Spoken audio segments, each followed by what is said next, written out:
In drought-hit Guatemala, those taking a swing at farming are coming up empty. The little that grows here is simply not enough, and it's worrying World Food Program officials like Gustavo Alas. They have had losses from 80 to 85% of their basic grain, he says, which is the main crop here, so they do not have the necessary food in the season where they build up their stock.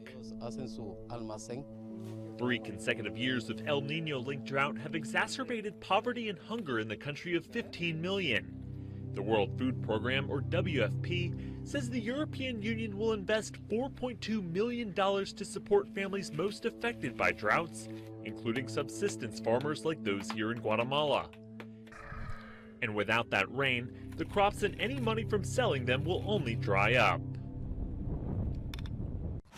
Oh my God. Tonight, a tornado emergency in the deep south. We had a very serious tornado touchdown. There's substantial damage, a lot of property damage across the entire way. This is what it looked like as the storm moved through New Orleans.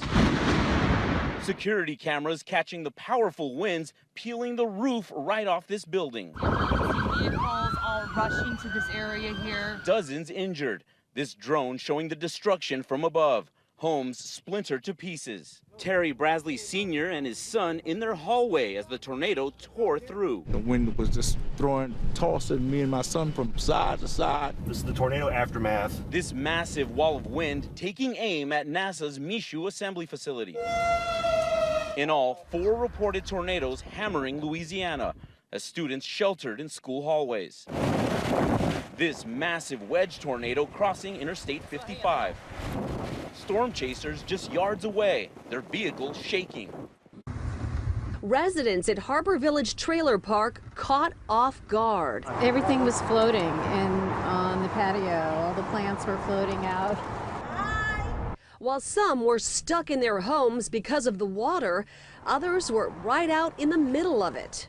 How deep's the water? We say you kind of sludging through it. Yeah, it's about like up to your shins probably, maybe a little deeper. One resident decided to go fishing. After all, the water is overflow spilling from the bay. The water was so deep that you could no longer see his potted plants. The plants are kind of floating down. The ones that were in the plastic ones just played like a little mini Noah's Ark, man.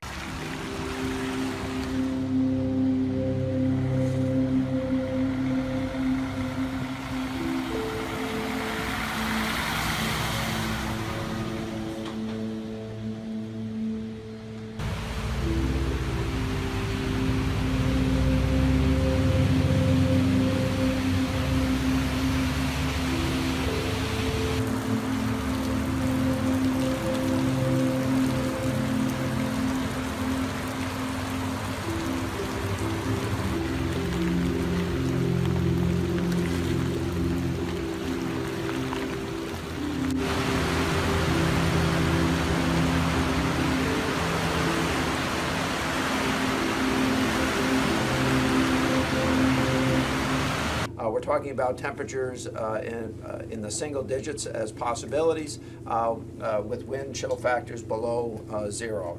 There have been times and will continue to be times where we can see snowfalls at a rate of 4 inches an hour. That doesn't mean you'll get 4 inches in an hour, but it will be falling for 10, 15 minutes. This is particularly along in the area of New London and up the Connecticut River. As well, so we're watching that situation. Hopefully and luckily, so far that has not been sustained over a full hour period of time, because 4 inches is a lot of snow to move for trucks. And my transfer